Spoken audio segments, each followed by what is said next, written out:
another episode of the Big Old Podcast. Today, I am joined from the gentlemen of the Politics as Usual podcast, Mr. TD, Capo, and Rino. Gentlemen, how are you guys doing today? Doing good, doing good. Feeling Hey, great, man, hey. Happy to be here. Excellent. Listen, now Reno's been here, so he's a little bit accustomed to the show. Today we're just gonna have a little bit of fun, but I do have to start off with one thing, and that is collecting receipts. Collecting receipts for me is going back to a conversation I had on September 11th of 2020 with my guy Rino, when he asked me, what did I think was gonna happen with the football season, who was gonna win, who was gonna come out, and I can honestly say I successfully predicted that the Tampa Bay Buccaneers were going to beat the Kansas City Chiefs in the Super Bowl. And Reno, what happened last night? Ho, ho, ho. Oh boy. Tom Brady did it. He stayed true to who he was, and when we're talking about the GOAT conversation, we have to put respect on his name now. That's it. And now I don't want to put you too much on blast, but I'm pretty sure you had the Baltimore Ravens making the Super Bowl, and well, we know that didn't turn out too great. But it brings me to a conversation that you guys have had on an episode of your podcast, which I do want to get into in just a minute, and that is the conversation of greatness. Now, we know that in music, whether it's R&B, hip-hop, pop, it's really hard to sometimes determine who is the greatest of all times, who's the greatest band of all time, who's the greatest singer of all time, maybe the producer, because there's so much crossover that takes place. It's hard to pick just one. And I want to start off with you, TD. I want you to tell me, when you're having the GOAT conversation, what is it in your mind that determines the absolute great? Well, to me, I think it's everything. I think it's the impact it had on the culture, whether it made whatever genre it is. I just think it's did they change the culture? Did they shift the culture forward? Were they before their time? Sometimes I feel like with certain artists, for example, we may say they're ahead of their time because the content they put out was so profound. It was so futuristic. They kind of, they saw the future almost, and it's like, man, this is. And what's testament to that is, you can still listen to that kind of music or, that person today, and you're like, yo, this person is really good. And it's like, at this time, it wasn't appreciated. But now, this is what makes this person the greatest of all time, because their music they made timeless work. In whatever art form, whether it may be art, music, whatever, they made timeless classics. To me, anyway.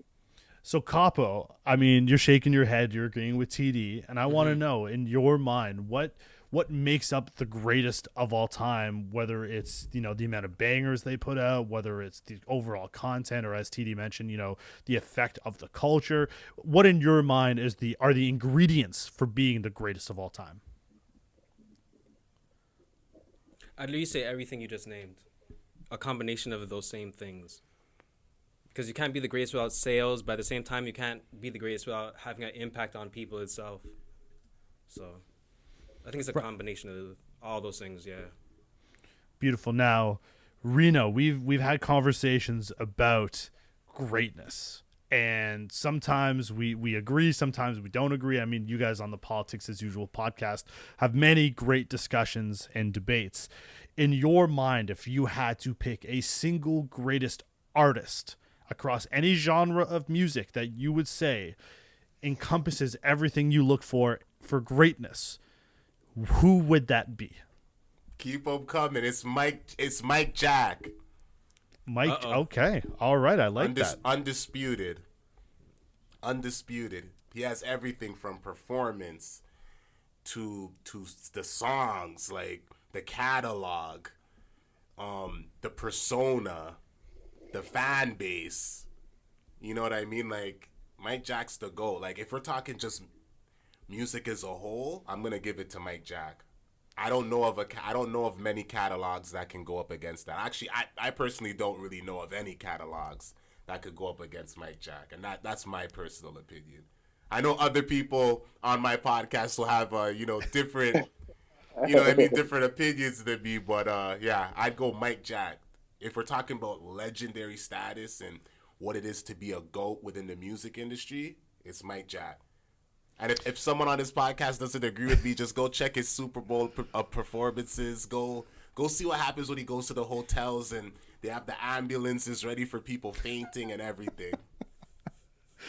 Now, I agree. You know, Michael Jackson, we were talking about a little bit before the podcast, which comes into like another great sort of conversation, because when you have someone who is so great at what they do, it's very easy to fall in love with what they've done. However, we are now in an age of cancel culture where something can happen and now all of a sudden we're forced to make a decision of whether or not we can still celebrate the person who provided so many great things but also did some pretty bad stuff. You know, I joked around with TD a little bit before the podcast and I said, listen, when you're at a club, you're at a party, you're listening in the car with a couple of buddies, the moment R. Kelly's Remix Ignition comes on, everyone sort of will look around to each other to make sure it's a safe space. But everyone is getting down with that track, regardless of, you know, whatever closet issues are going on or case things are going on. That song comes on and everybody is going bananas. You know, TD, outside of, you know, the Remix to Ignition, outside of, you know, Mike Jack, is there another person that you can think of off the top of your head that has maybe a bad rep in the real world, but their music is undeniable? That's a good one. Who can I think of that has a bad rep in the real world? Outside of R. Kelly, outside of Would Tory Lanez be that guy now? you know what? Yeah, I guess he would be the modern day bad guy, you know? Because of the recent incidents that, you know, the stuff that we heard that happened and whatnot. I would say that, yeah, Tory Lanez is the bad guy of this time, but there's a lot of like people that get the stain of like, you know, of a bad like for Bobby Brown, for example. Good example. Right? So Bobby Brown, for example, was the bad guy of the '90s. But he had hits. He was on stage. His music was raunchy. He had all the, you know, the edgy music. He made good music. But his outside life was, you know, it kind of gave you a bit of a. People were more entertained by his outside life than his music. So I would say Bobby Brown would be more of a '90s guy that I would say was he had a outside persona of a bad guy, but his music, people loved his music, and there was no cancel culture then. So I guess that helped. It was sort of like a celebrated part of the culture. It was one of those things where like everyone sort of knew what was happening and you just accepted it for what it was. There were a lot of people who were also participating in that type of culture during that time as well. So it wasn't like it was, you know, it wasn't outside of the norm. Whereas like there's a country star, I can't remember his name, just the other day, you know, had a video taken of him. He drops a racial slur and is immediately, you know, taken off of all of the charts. And he's no, it was, I can't remember his name. I don't really know him, but I know it came up in one of my work meetings, funny enough. But it just goes to show you that, you know, right now the world is so on edge. It's almost as if people are looking sometimes where there isn't something, and the moment something comes up, it's just like, boom, here it is. Let's just jump on the bandwagon. It might have been Trump just a few weeks ago, you know, when the election was going on and the impeachment, the storming of Capitol Hill, all of that fun stuff. And then they pick a new victim. It's like, all right, who's the next person who's going to be made the example of? Sometimes I totally understand. It is, I get it. It's the right thing to do. Sometimes, you know, it gets a little bit dicey. But I always say that a person's contribution to either society or to sport is going to determine their fate. You know, you have a white quarterback. So I'll use Tom Brady as an example. Yeah. If what happened yesterday in the Super Bowl, where he has an altercation with Tyrann Mathieu, black safety on the Kansas City Chiefs, getting very fired up and says something, and Tyrann at the end of the game says, listen, he said something that I'm not going to repeat. And it comes back to being something of that It's going to be a little bit hard to cancel Tom Brady. Let's put it out there. The only way it's easy is because he's at the end of his career. So I could see it sort of happening. He retires, he walks into the sunset. That's it. But if this is Patrick Mahomes, a young 24, 25-year-old star of a major sport, it gets a little bit harder to be able to cancel them. They've tried to find ways to rehabilitate some of those stars sometimes a little bit more than they would someone who either has no skill or someone who's on their way out. Capo, what are your thoughts? What do you think when it comes to cancel culture, especially when it comes to some of our bigger stars? For me, I think the problem with cancel culture is the fact that people like to pick and choose who they're going to do it to. And for how long, I don't really like it. Fair. Not a fan of it, no.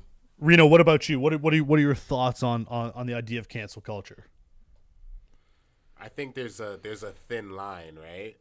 So I find a lot of things that we're so quick to cancel is what takes away from like a lot of like the greatest content that, like, for example, I'll give you examples. Like old school Bernie Mac and Chris Rock would never survive in 2021. Yeah, it's interesting. It's interesting you say that because there are a lot of like great comedians. Like Raw doesn't happen now. Eddie Murphy can't do Raw right now. I mean, there are some of early Dave Chappelle that you can't do now, but he has also found a way to still be able to give it to you, but it's now done in a more productive way, I guess. Like his monologue on SNL where he spoke about a lot of truths. He didn't use colorful language, but he spoke in a very educated way that got through to everybody, that everybody understood exactly what he was talking about. Richard Pryor may be a little bit more controversial with some of what he was doing back then.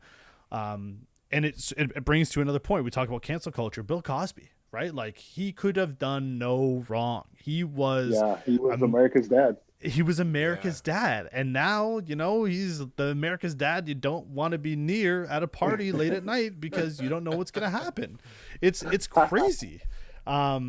But we're in this world now where like that's the reality and this is the kind of thing that happens, and right or wrong, we have to be more careful than ever with what we're saying, how we're doing, because the world is watching. Growing up in the same generation as you fellas, we weren't predominantly on our phones growing up. And if we were, it wasn't to the same extent of posting pictures or taking videos. It might have been playing like Snake on the old Nokia phones. Or trying to get the Rough Rider anthem on that phone so you can have one of like three things blowing up when someone called you. But nowadays, it's like people will take out their phone to record you before they help you. Yeah. And that is the scariest thing for me. It's what we used to be. Let me get down CPR. Let me call 911. It's like, hold on. Let me just film this and capture the moment. It's crazy. That's it, right? Yeah. What happens is just enjoying yourself. Everything's got to be captured now, and it's insane. TD, what are your thoughts on society today with how we handle situations? I think attention is a new currency. That's why you're seeing that happening so much. I feel like today people want attention a lot more than anything else because they see it sometimes brings profit. People are like, they turn it into, people have used attention and turn it into streams to make income. But I don't think the generation now, like they're robbed of that moment of just enjoying the moment. And I always say this, like when I'm with certain friends of mine or my family, I don't want to pull out a phone to capture this moment because this moment belongs to me. This is personal. And I don't think the generation understand what's personal anymore. What's to be kept private. They don't, the lines of privacy and attention is just, I'm just going to do whatever. It's just so cautious to win. I'm just going to do whatever. I'm just going to take my phone out, and this is not an appropriate moment, but I'm going to watch someone get, watch someone drown. And this is going to get me likes or views on YouTube or Instagram. And this is worth it to me. Yeah, listen, attention is currency is like one of the greatest things that you could have said. That was a great statement. It couldn't be more true. I mean, in Toronto, where we sort of all are, we saw Chair Girl right? Like, we don't know this girl's name, but we know that she threw a chair from the balcony of her condo onto a highway and is infamously known as Chair Girl.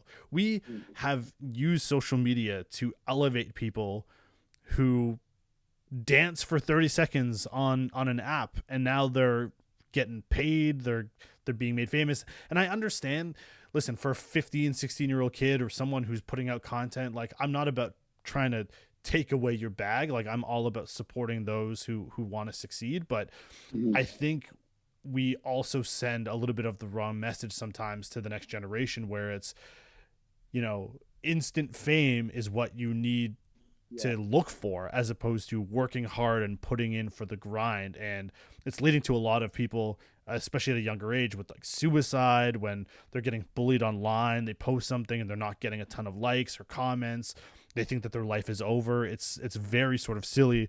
Capo, what are your thoughts? What do you think about, social media's impact on today's generation and how we're forming the future? Oh man, it's not good at all. The direction we're heading is not good. We have a few things I think that are playing factors. Other than the music, a lot of kids are on hard drugs and messing with drugs and stuff. So it messes with their mind, and then they're listening to music, and then that with everything mixed up is a bad combination. Yeah, I mean, I don't like it. we talk about medication, and obviously medication is more accessible nowadays to anybody, whether it's, through their parents or things that they can get. I always talk about today's parents are more worried about being friends than they worry about being parents. And they're more worried about being liked by their kids, thinking that that's the proper way to raise them. And again, as a young parent, someone who only has, a 4-year-old and a soon-to-be 2-year-old and a baby on the way, I don't know it all, but I know what I see. I work with children. I've worked with children all my life, and the ones who end up growing up to have some challenges are the ones who don't have the person directing them down the right way of being able to, think properly and understand right from wrong. And we're not doing favors to some of these kids when we don't establish what a proper role model should be. Instead, they're seeing role models on the gram. They're seeing role models on Twitter or on, MTV. Well, people don't watch MTV anymore, but like on TV or in TV shows, and they think that that is the way that they have to live. And what people forget is that that's one of 7.5 billion people on this earth doing it. It's not everybody in the world. And part of that is, participation trophies. It's like one of my biggest pet peeves. Oh man. Because okay, perfect. That's the reaction I want. I want to talk about it. Participation trophies for me are like, we're sending the wrong message. Now, I'm not about making it always about winning and losing, but that is life. Life is about putting in the work to be able to succeed. Not everybody gets to become a doctor just because you show up. Not everybody gets to become a lawyer just because you show up, right? You actually have to possess skills in order to do some of these jobs, and giving participation trophies, sure, keeps people still wanting to do it. But that's also why we have degrees of being able to keep score, different levels of, sports teams or accolades. Reno, talk about it. You reacted. What are your thoughts on participation trophies? Well, before we get into that, I had a point that I wanted to bring up earlier when you were talking about social media and the effect it's it's having on society. I actually recently, probably like an hour or two before we shot this podcast, I was this was crazy. I was watching Willie D's live, and he actually was talking about this one kid that did a prank. He pretty much did like a robbery prank. Like, he ran up to someone and was trying to pretend that he was robbing them, and he did it in a state where they have the right to carry, and the dude lit him up, killed him. I believe he killed him, actually. Yeah, Jeez. I heard that story. So people are literally dying for clout. People are literally dying for just the opportunity to get some attention. You know what I mean? So I just wanted to say that first. Can you give me what your question was after that again, just so I... Participation trophies. What are our thoughts on just giving out awards for simply showing up? I don't agree at all, because I think it creates this system where you get adults that act like babies. Where, you know what I mean? Like, just because I tried, I should have won, or just because I participated, I should have won. But life isn't like that. Like, when you're an adult, you're held accountable, and if you put in the work, you will reap the benefits. But if you don't put in the work, you're not gonna reap the benefits. Just because you participated doesn't mean you're gonna. For example, the person working in the mailroom, just because he works in the company, doesn't mean eventually he's gonna be the CEO. He can't have CEO expectations. But if you go based on how they're teaching a lot of people now, I shouldn't even say people, children, they're given these participation awards, and then kids are going to get older and expect to actually get that when they're adults. And it doesn't exist when you're an adult. Between school and just the whole system, I feel like it really doesn't prepare children for adulthood at all. Right. From not teaching you your taxes in school. You know what I mean? From not teaching you how to grow plants or nothing. What if worst case scenario, let's say we had to grow our own food. How many people do you really think even know how to do that? Even though it's fairly simple, but how many people do you really think are going to be able to pull it off? They've never been taught. Some people have never planted anything in their life. So I think there's so many skills that we need for life that we're just not taught, and now you're leaving it to social media to teach these kids things. You have adults acting a fool on social media, so imagine what it's doing to children. And I'll kind of leave it at that. You know what I mean? It's crazy.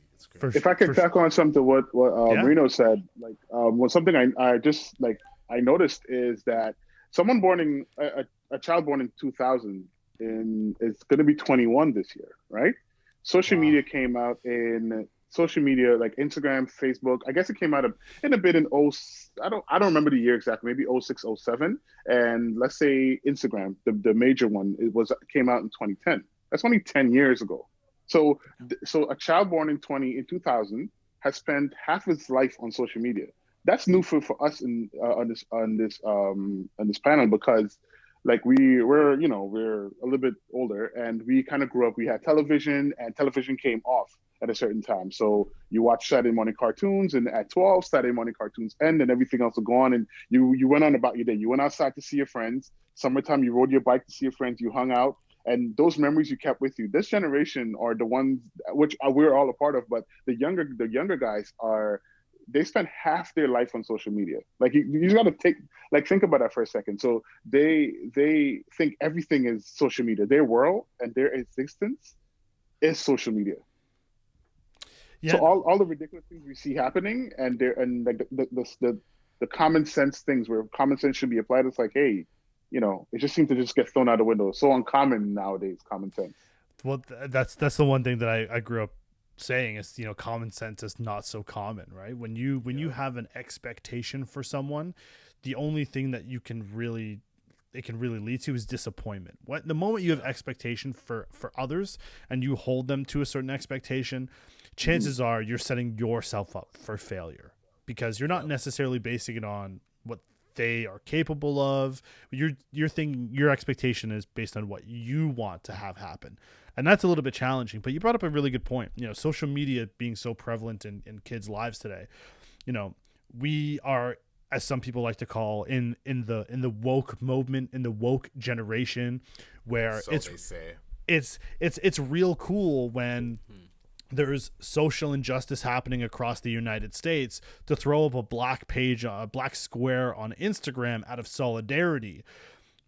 But then what comes after? Right? Like you're in the moment, you're being there for your friends, for your community. But how many people truly understand, we're in February right now, the origin of Black History Month?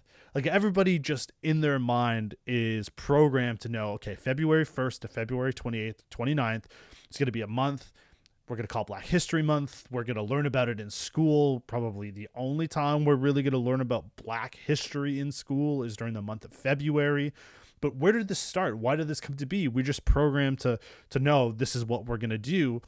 But it's crazy because, our generation, who grew up using encyclopedias and textbooks more often than not to find answers, not so much Google. Maybe now in our older days we can Google all of our answers, but kids nowadays aren't going to pick up anything. They're not really going to grow up reading anything outside of maybe, you know, Wikipedia. If I had to give you a percentage, we're going to play over under for this one. I'm going to give you the number 40%. If we said people born after the year 2000, how many of them, and we'll use Canada's population, let's say, how many of them know the origin of Black History Month? What would you say? Let me start with UTD, and then we'll go around the horn. Percentage-wise? Percentage-wise, is it over 40 or under 40%? I would say definitely under 40%. Capo? Reno? I'd say around like 3%, something really small, like something really small. Because I'll no, continue. Sorry. No, and so when we see all of, you know, George Floyd, and we see all of these incidents, Breonna Taylor, Jacob Blake, and we see all of these things, and we see our, you know, superstars wearing jerseys, T-shirts, sitting out games, protesting, and all of us who look up to those people are throwing up black squares or saying, hey, we're here with you, we're going to be allies in the struggle, we're going to help elevate the platform. You know, that lasts for only a couple of weeks, but like, this is the moments, and these are the things that we really need to do. We need to understand. We don't need to ask our friends how we can help. Yeah, we need. I'm with you. Yeah. We need to understand that when we want something, we Google, we figure it out, you know, on our own, we research. We need to do that right now, because asking what we can do to help is being a part of the problem. Because if you're living through this for your entire life, and this is just, you know, unfortunately something that you're used to being pulled over, you're used to seeing some of your friends or family not make it past a certain age because of something that they have no control over, like the color of their skin. Mm-hmm. Asking how you can help is not going to do anything for them. You need to be able to do it. TD, what are your thoughts? You know, did you have anybody reach out to you when all this stuff was going down, being like, oh man, crazy what's going on? You know, how can we help? We want to be there. What should we do? Not at all. Nope. Just the same things you mentioned, the black screen, the BLM post, the typical social media hive, whatever the crowd is doing, whatever the cloud is of the day, this is what I'm doing. I'm putting up a black square. I'm just going to, you know, justice for Breonna Taylor, but nothing ever to me or asking me anything about, hey, what is it that, you know, tell me something about what's going on that I can help. No, I haven't had that. Capo, what about you? No. I've had a few discussions with people from like other races and stuff like that about it, but not necessarily to that level. Just it's messed up kind of thing. Reno? I'll make it quick. None. I'll make it quick. I'll make it super fast. None. I mean, people say they understand. People say, you know, I understand. You know, like, okay. I don't know what that means, but. Right. And, I mean, so that's a great comment. You know, when someone says they understand, how can they really understand? You know, what sort of struggle, what sort of situation have you ever been in where, you know, we see some of these things, going for a walk late at night, sleeping in your own home? When has anyone ever had to experience fear out of sleeping in their own home? And I can tell you right now, it's only one set of people that you know, because no white person, no Mexican people, no people of any other race have that issue where they close their eyes at nighttime and they have to worry if someone's going to barge in, and especially the police, right? It's one of the craziest things. But like, what would you like to see moving forward, other than like these black squares? And, you know, what is the real way that people can effectively change and start to bring equality the way that it really should have been from the beginning? Treat people how you treat yourself. a tale as old as time, right? Do It's unto others. elementary. Do unto others Yeah. as you would want done unto you. TD. 100% agree with that. I think it needs to start from the top down as well. I think we need to take a look at the systems we've set up and that are still in place and are being perpetuated. We need to be honest with each other and just be honest with what's going on and what it is. Call it like it is. Call it like we see it, and sit down and have some kind of reform. I know we all say that it's so cliche thing. Oh, let's sit down and talk about it, but actually, really talk about it and talk about everything is what I think needs to be done, and kind of undo some of the structural things people have put in place over years to profit one over another. I think you guys know what I mean. You know. Capo.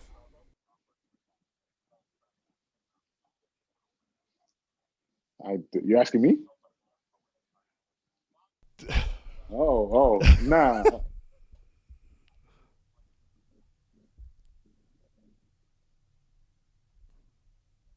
Yeah.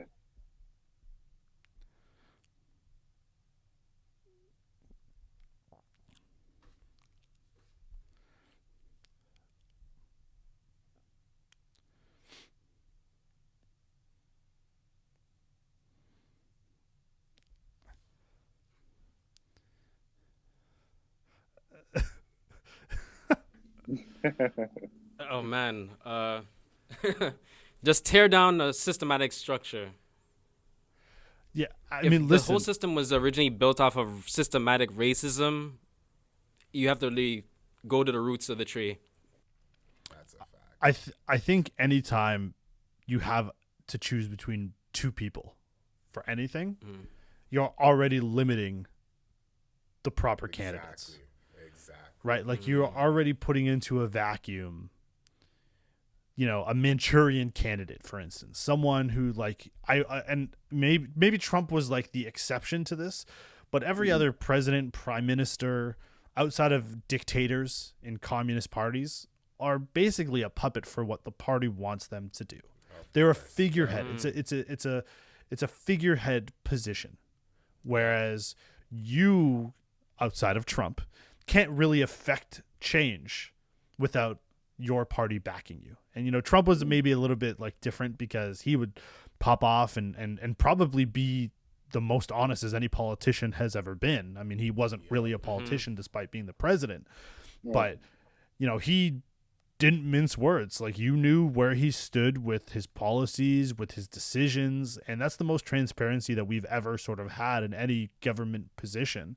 If you had to reform the way that we look at democracy, one, do you think that there is a better system?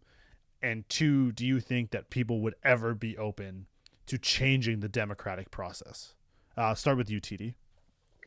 I don't think people understand the system that they're just told who Right. the fall guy is. So you get a fall guy, you get the other guy, and it's like you're gonna prop this guy up to make you like him, and you're gonna like this guy because we tell you to, without doing any history or any background or anything on this guy, and you're gonna accept the guy that we kind of give to you. You know what I mean? We continue this package. To me, I'm frustrated with the system. I don't understand why we still believe in the political system when it's over and over again. It's showing us the same thing. Like, we get a bad guy, then we get a good guy, and then we put the good guy in because of the bad guy, and then the good guy does absolutely nothing, and we do it all over again in 4 years. And it's just the same thing over and over again. And that's what I mean when I say people don't understand necessarily the political system that they claim to be a part of and the democracy they claim to love. I think you need to take a closer look at the democracy, take a closer look at the stuff you're being told, examine it, ask questions. That's my Capo, what are your thoughts? Okay, when it comes to democracy, right? I might have my foil hat on a little bit too tight for this one, right? But what's going on right now while we're talking about democracy? There's a lot of censorship going on. This is the Capo that I want. In my opinion, if you ask me, we're slowly going towards a quote-unquote communist China government regime. Type of regime. And people don't even know. Yep. None the wiser. Now, this is the version of Capo I wanted to come out, because for any of you guys who don't follow Capo on Instagram, I've listened to him on the podcast. Sometimes Capo can be a little bit conservative, but let me tell you, nothing conservative about his Instagram. He That's a will fact. tell you how it is. He's got tons of great views, and I think that's important. I think it's what people need to hear. A lot of people are thinking it, but they're afraid to say how they feel.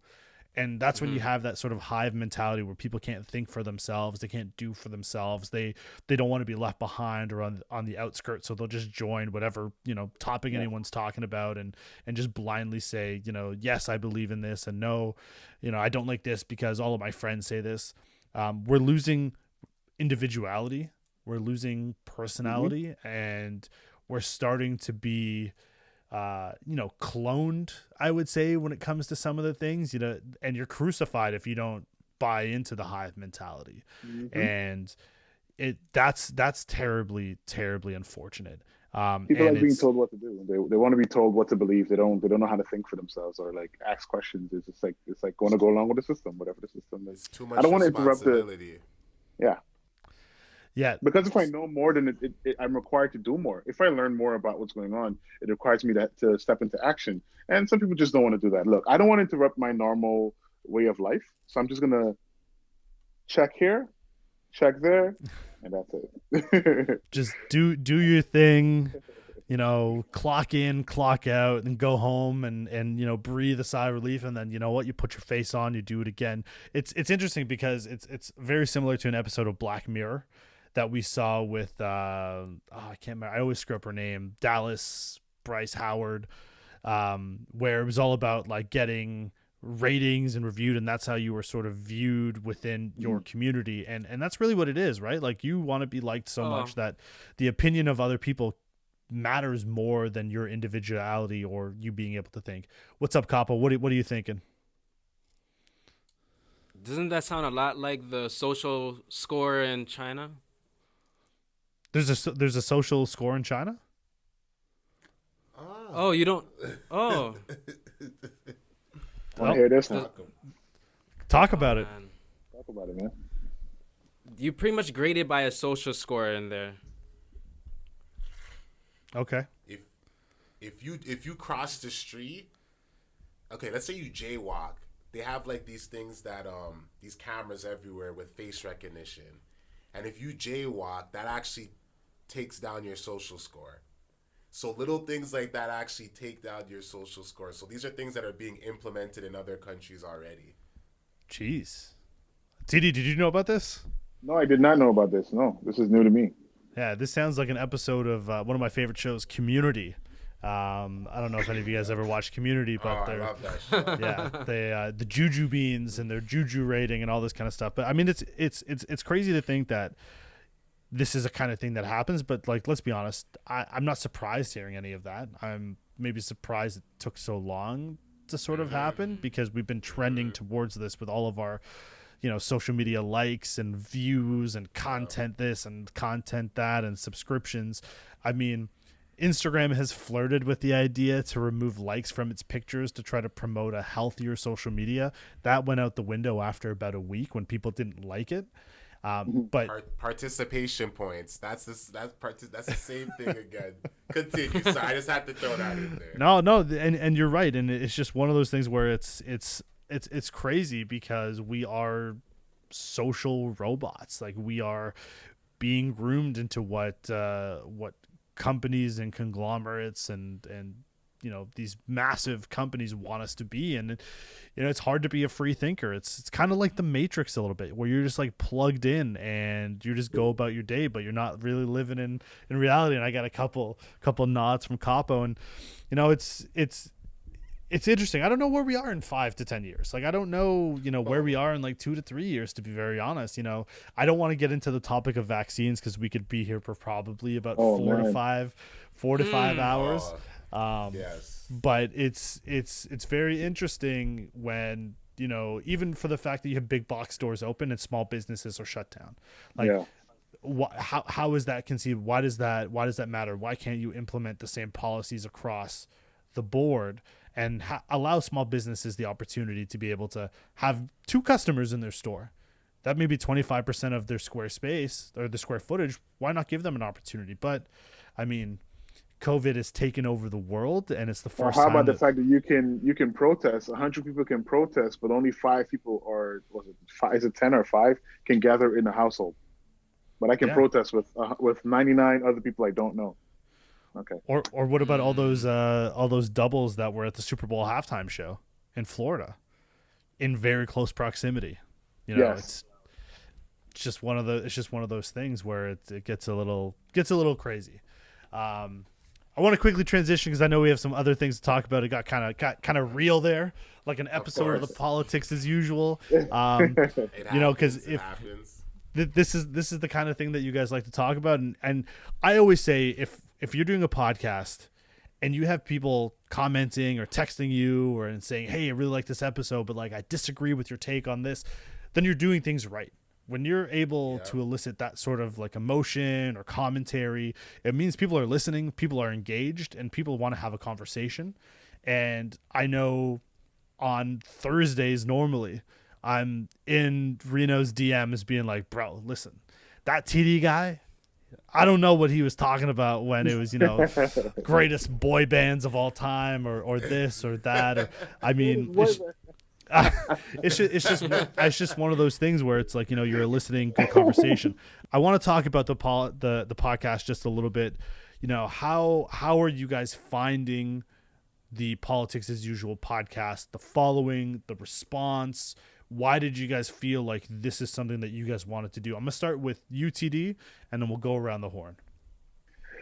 To be honest, how this podcast started was Reno and we would see each other, bump into each other, and we'd have conversations. And our conversations would be, like from all the things we just talked about, from politics to music and everything else. And I guess collectively said to each other, yo, we should do a podcast. And you always say things, but and then and he hit me up and he's like, you still hungry? You still want to do this? I'm like, yes. And we saw that there's a niche for this, especially in in the Toronto market. And not to take shots at anyone else, but I just find that there's a lack of versatile information. We're kind of like a one-stop shop. You get everything from us, Right. And the response that we're getting from people that are like that. Where's the episode? Oh man! And I'll get a call on Thursday. I get a phone call on Thursday. What? I can't believe this. And people get fired up, and I'm like, man, I saw something there. I'm like, you know what? That's exactly what I like. I like that people have it's polarizing. It gives you an opinion. You're either Team TD that's Thursday. You're either with Reno, you're either with Capo, or you're just like, you know what? All these guys are crazy. You know what I'm saying? So that was just that's my experience thus far with the pod. Capo, how do you find being in this group, your contributions to the podcast? What is your overall feel of how the podcast is going so far? Almost like a finely tuned machine. Okay, I like that. Everybody gels. Everyone brings something different to the table. I love it. And would you say that you are Team TD or Team Reno most of the time? Or do you feel like, listen, I'm just Team Capo all the time? These guys are crazy. It's a good one. No, I'm always Team Capo, but there's times I agree on different points. Yeah, Both of them okay, bring true. quite valid arguments to points and stuff. So it all depends. Okay, I'm gonna come back to you in a second, Capo. Yeah. Reno, we've talked about this many a times. How is the podcast changed the way you look at things, and how much more good work is it than you initially thought it would be? I'll actually say it was easier than I thought. Okay. Like, don't get me wrong, there was a lot of like hiccups along the way. Just from like buying certain things instead of buying something else where it could have been cheaper and more effective. Like the recorder that you told me to get instead of the one that I had before. Like, so it's things of that nature. But relatively speaking, it's been pretty easy. Like, once you get everything set up from an audio standpoint and a visual standpoint, it's just putting the content out and being consistent. I feel like in this game, it's all about consistency. Like, I was just looking at Joe Rogan's podcast the other day, and he was like at 1,000+ episodes. You know what I mean? And yeah. It's like, he just struck that deal, I believe, last year with Spotify, right? So Yeah. I've been kind of like impressed. Not even kind of. I've been very impressed with how these two gentlemen have formed Voltron with me and just been going crazy. Because I'll tell you right now, like, there's been a lot of moments where we've had back and forths, and it's like it's been honestly, it's been pretty inspirational to look at how it all came together, and then after kind of just sit there and go, wow, a lot of the podcasts that I watch, we're not too far from that. You got to gain the traction, of course. Yeah. But from just a content standpoint, it's not too far off, right? And even seeing the work that you've been doing, like, I think it's just been a collective effort. Because, like, you have your own podcast, but it's like, I feel like you're like an unofficial member of the Politics as Usual podcast, right? 100%. You know what I mean? Like, you've given us a lot of tips and a lot of games. So it's like, 100%. I think it's just been a great journey. It's been very fruitful. You know what I mean? It's good to see all the different countries you reach, to see people that you know, like, you know what I mean? There's been a lot of people that I was like, I'm going to do a podcast. And they're like, all right, Reno. Like, I know they were like, okay, all right, you're going to do a podcast. And I know some of those people are hitting the likes like, what? He told me. People were in my DMs like, nah, you kept it real. You told me last year you were doing it. And you know, you followed up. You know what I mean? So just overall, it's been a great experience. You know what I mean? Almost a year ago today, I'm pretty sure we had a conversation when, you know, COVID first started to happen, and, you know, microphones and headphones were selling out all over the country. Yep. And we said, you know, listen, everyone and their mom is going to start a podcast, but like, this is where you do your work. This is where you grind, because in a year's time, you know, 9 months, 12 months, 16 months from now, all of those people are going to fall off. They're going to return back to their jobs. They're going to lose interest in it because the market is oversaturated, which never really happened with podcasts. Like, to me, there's never an oversaturation of it, because there's such a niche for each and every voice that has a podcast. And people sometimes can get that competitive edge. This might be the only time where I'm a big fan of the participation medal, and that is, I'm a community guy. You know, I don't look at the Politics as Usual podcast as competition. I don't look at, you know, Joe Rogan as competition. And that's not to say, you know, you can't hold a flame to me. It's we're all doing our things, and it's better when everyone is successful. When podcasts are taking off, that's good for you. It's good for me. It's good for Joe. It's good for Andrew Schultz. It's good for Joe Budden. It's good for everybody. And so why not continue to put out fire content in our different voices, in our different ways, on our different platforms, because we just elevate each other. And I'll be very honest, there has been no group that has elevated my podcast more than the Politics as Usual podcast, whether it's sharing a story, sharing a video, commenting, you know, providing feedback. You guys have been phenomenal, and I've been on Reno's case for the longest time. Where's the video? When's the video coming out? What is happening? And now you guys have finally launched. What has the feedback been so far since you've changed and elevated your platform onto YouTube? TD? I mean, when we started video, I was excited myself, you know, because I'm a big fan of the podcast too. Because, you know, it's one of my, you know, I like we talked about it, and now it's happening, you know. So it's one of my. Oh man, I can't even. I treat it like a kid sometimes, you know. I want to make sure I'm very meticulous in how it looks and how it sounds and everything. But so far, the visual, people are just, man, we couldn't wait. You know, it's more of it's about time. Yeah. That's more the feedback I'm getting at. It's about time you guys get on video. What are you guys waiting for? So that's the more of the feedback I'm getting now. Now that we're on video, and I know that we're only going to grow from here. Right. Capo, what is it like now to be able to throw out your own videos on Instagram and to get the amazing feedback from your fans of the podcast? I think it's dope, but the people I really wanted to hit hard with the most was probably like my family members and stuff. Okay. They were showing a lot of love and support to us. Yeah. So I love that. But touching other people in other countries and stuff like that, that's a huge bonus. So speaking of which, Reno, if you're the stat guy, you know, what is the coolest place that you have seen the podcast reach so far in the last year? Just thinking, pensive look. Maybe Malaysia. Okay. That threw me for a loop. Colombia was cool. Like there's been some like off-brand ones. Like so, yeah. There's been some countries where I was like, really? And that, I think even Dubai. I believe we had Dubai a couple of times. So those threw me for a loop. Germany, and I think we had Argentina too. Like, okay. Yep, Mexico. very nice. I've just recently been discovered in the Dominican Republic. So the DR have just been, and it's always funny when you look at the statistics, you see like, all of your catalog being downloaded.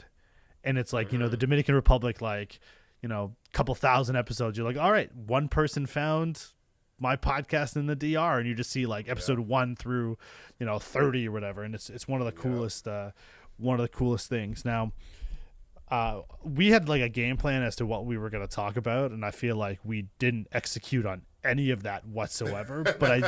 but I do want to come back to a story of my first interaction with Capo, and it's interesting because it came off of it came as a criticism after a self-proclamation.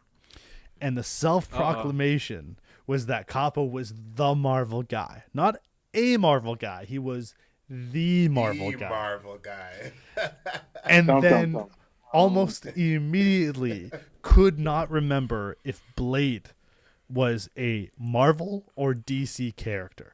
Now, if someone asked you a question and you said the wrong answer, it would be totally cool. But the moment you preface your knowledge or your expertise in something and then you get hung up, it becomes a little bit challenging. So I'm on Instagram. Yeah, I slipped in that one. Yeah. Yeah, I'm on Instagram, and I know that I have Rino on Instagram. I didn't know TD didn't have Instagram, or at least wasn't talking. And so I initially made a comment to Capo, actually thinking it was TD, being like, hey, listen to that episode, but man, Capo's take was just off. And then Capo responds like, wait, you had a problem with what I said? And I immediately foot in mouth was like, oh my God, I thought this was TD, because his Instagram handle didn't have anything to do with Capo or anything. And I'm just like, oh, maybe it's TD. And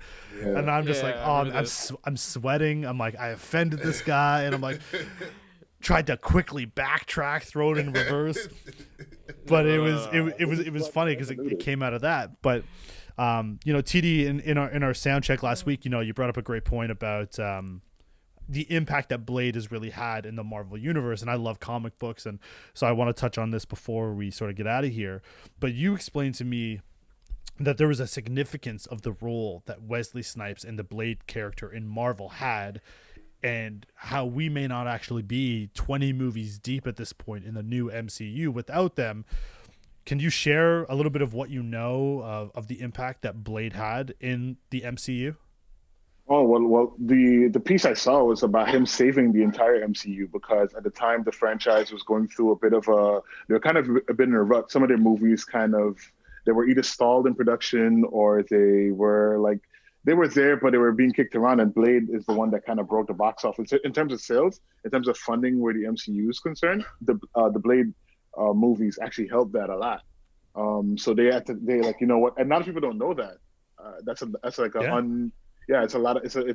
kind of unknown. So not a lot of people know that Blade actually, box office wise and also comic book wise, kind of helped Marvel, give them a bit of a resurgence. Because in the 90s they kind of had the cartoons, the movies, the comic books were hot in the 90s, and then the concept of making the movies, it was always there. But then when they started making it into production, I guess the timing wasn't. Its timing is everything, right? So I guess the timing wasn't good. But Blade kind of came in at the right time and kind of saved the franchise, kind of like took it off the ground. It's interesting because the MCU versus the DCEU has been like this long time battle. Yeah. And I give Marvel the edge only because they really revitalized their whole catalog of movies through the lesser known characters, Blade being one of them, Yes, that's right. and the other one being Iron Man. Iron Man, people now see as this iconic superhero. Robert Downey Jr. spun his magicness and elevated the MCU, but he is not one of the main players of the MCU. I mean, they even during production on the first movie are super skeptical about what the suit's going to look like, how they're going to market this. They sort of find lightning in a bottle in Robert Downey Jr. as he comes back on his, resurgence world tour. Him and Tropic Thunder was also an iconic role, which you definitely can't do nowadays because of, cancel culture. You wouldn't be able to have that role. But again, him in that role was it was interesting. But, I love the fact the MCU has really embraced storytelling over what DC has done, and that's like Batman, Superman, Wonder Woman, rinse, wash, repeat.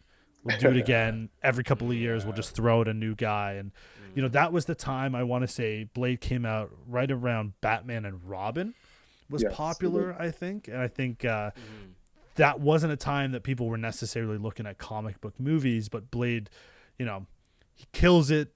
Then you get Ryan Reynolds is in that movie as well. Stephen Dorff is in that trilogy. I mean, that trilogy grosses over $400 million.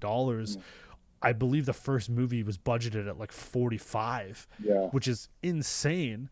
That's crazy. So Marvel guy, Marvel man.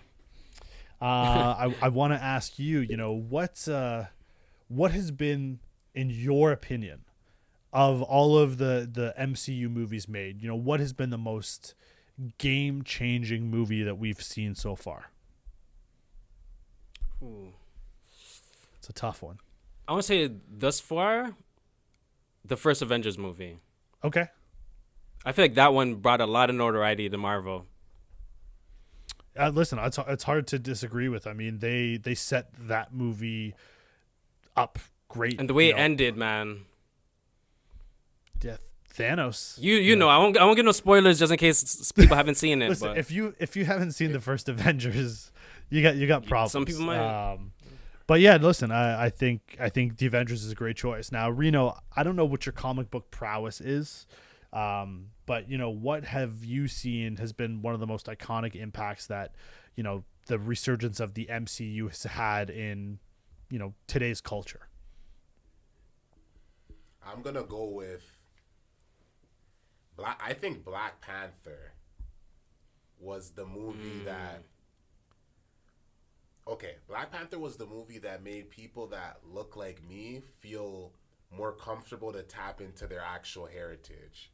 Okay. It's one of the few times that I actually seen African Americans and African Canadians like in dashikis and tribal clothing going to the movie to watch it. Like they were actually tapping into their culture, and it's due to slavery. I find that maybe not so much in Canada, but I find that in America they're not as in touch with their African heritage, right? Sure. It's more American. They're American first before African. You know what I mean? So I think that movie was so impactful because it really shook up the industry. And it was one of the first films that you've seen of that kind of budget with a mainly black cast. Yeah. I mean... So I think that really shook up the game. So I'd say that was probably one of their more... I probably put it as number one, like, groundbreaking films. Avengers is definitely up there because you're seeing all of these characters come together. So you're seeing many different films, and then they just take all those characters and put them together in one film. So it's dope to see that. But Black Panther, that was groundbreaking. That really shook up the industry. So I'd probably say that's number one to me. It's funny you say that because when Black Panther's made, Martin Freeman and Andy Serkis get interviewed of what it was like being on a predominantly black set for this movie. Mm-hmm. And Martin Freeman's response to it was, I imagine that's how they feel. And it's like one of the most truthful things in the world for you to be able to identify that, you're the minority in this, and now you can have a little bit of an understanding of what they experience all of the time. I mean, when was the last time that you really see a iconic, outside of like Denzel and Will Smith, you don't have the same actors being these huge stars. You have your Matt Damons and your Ben Afflecks and your Ryan Reynolds, and they all look the same. They all sort of look the believable part. But the thing about Black Panther, and I've said this on the podcast before, the elevation of Black culture, not in a way where you talk about people going to the movies in like dashikis and in their attire. We see that in movies like Coming to America, for instance, and it's supposed to have like a comical side to it. But people aren't doing that for comedy. They're doing that because they finally have a movie that is elevating them to and maybe even above some of their iconic heroes like a Captain America or an Iron Man or a Thor.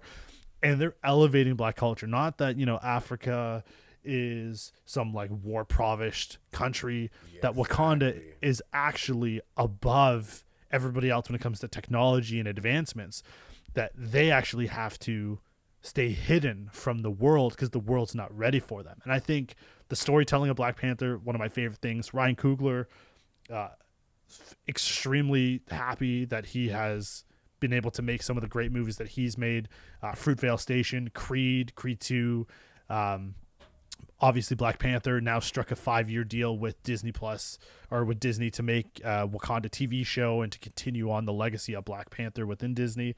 I think it was an important movie, and I would have to agree with you, probably the most iconic and biggest movie that they have made as a company, because we all know Disney's history has not been great when it comes to some of their storytelling. Of course. But I think they may have gotten this one correct. TD, what do you think about the impact of Black Panther? I was just about to say, actually, I think Black Panther was an escape because at the time when it came out, there was a lot of police killing going on in the United States. And, every time we see movies concerning Africa, it's always the same story. Africa's, dirt poor and they don't have electricity and running water, and here's a savior that's going to save them. And that narrative's repeated over and over again. But Black Panther provided a fantasy for young people, for everyone, to show like, here's a technologically advanced city in Africa. That's that's kind of like the Superman. They're the S on the chest. Like they have vibranium, and I think we finally had something that we could say, okay, like this is my escape. Like I can. Man, I remember feeling like a child when I went to see Black Panther. I'm like, man, I wish Wakanda was real. Here's a place of peace, and I kind of like drifted into a fantasy. So I'm glad we get to have that. Everyone else gets to have Superman, and where everything is good and it's all great in the universe, and this one guy saves the planet. We get to have that now, and I think that's what Black Panther was, my Superman, to me. Right, and I think that's important because there are some people that still believe that it exists, and I think for kids growing up now to have the idea that this is something that they can strive for, that they can be the head of a company, right? Look at like Wakanda as like a tech company, for instance. They can elevate themselves where they're an industry leader, where they are taking charge of something, and they can be an owner, a successful person. Now we're still waiting to see it in our most relatable situations, like basketball sports teams, like greatest players, zero ownership. NCAA, for instance, tons of Black athletes in both football and basketball getting exploited by the NCAA and their rich white board of directors who profit off that, at least for another 2 years until the game changes with that. And so finally, it's time that we see the changing of tides where we can look at someone and be like, that's the guy. Like, I now have a superhero I can dress up for Halloween. Obviously, an important day to both me and Capo. October 31st, very important time in our lives. But for the longest time, you wanted to dress up as a superhero. You had to be Batman or Superman or something where you also had to like hide your skin color because, everybody knows Superman's not black or Superman's not brown in my case. But now you can have people like Black Panther, Killmonger, Storm, like one of the most fierce ladies out there. I mean, you finally start to have some role models that you can identify with, and I think that is something that's so important Yeah. for especially kids growing up, that you can identify with people who are having success.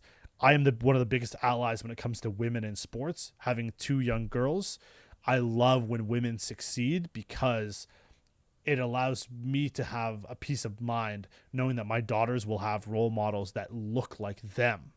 And they can say, Mommy, I can be vice president. I can be prime minister. I can be a superstar athlete. I can be this. I can be that. And there are no limitations. There are no barriers, because women right now in today's generation are fighting that battle. So my daughters don't have to. And for me, That's real. I'm extremely appreciative for that. And I want to talk, the last thing to sort of take us out, I want to go back to the podcast. You guys have killed it on your audio platforms. You're now up on YouTube. Where can people find the podcast? Which platforms? Where can they listen? TD, you want to take that one, or that's me? You can take out of that one. We're on Spotify, Google, Amazon, pretty much anywhere where you can find podcast audio. You just type in the Politics as Usual podcast, and we're right there. You'll see that tower that you see right there on Capo's chest and in the back, and you know that's us. And for video, our YouTube is the Politics as Usual podcast. So if you're looking for any of that content, you know where to go. And I want to definitely shout out Julian. You killed that interview with Donovan Bailey. I wanted to make sure I put that out there. You killed that. Fire. You killed that. Appreciate it. Listen, you guys are family. You guys are a part of my Ohana, which is the whole reason I started this podcast to begin with, to have conversations like this. I feel like the unofficial 4th member of the course. Politics as Usual podcast. Usually like maybe like the ghost writer in the back with the commentary. That's a fact. But listen, it's been fun. It's like, time flies. We're already, just over an hour. We're going to have to bring you guys back and do this again, because there's still so much stuff that we didn't get an opportunity to talk about. But thank you for coming on the show. Extremely appreciative of you guys taking the time, getting your lighting right, TD, making sure that you guys are all here and not freezing too much like Capo earlier in the podcast. Good times. Back, though. Love you guys. Listen, you can find the Big O podcast as well as the Politics as Usual podcast on all your major audio platforms, full episodes and videos on YouTube. So make sure you hit that subscribe button, you hit that little bell for the notifications, you hit that like button, download the episodes, comment on the videos, review on Apple Podcasts, 5 stars, show some love. For my guests, TD, Capo, and Rino, I am your host, Julian Ortiz. Thank you for watching and listening. See you next time.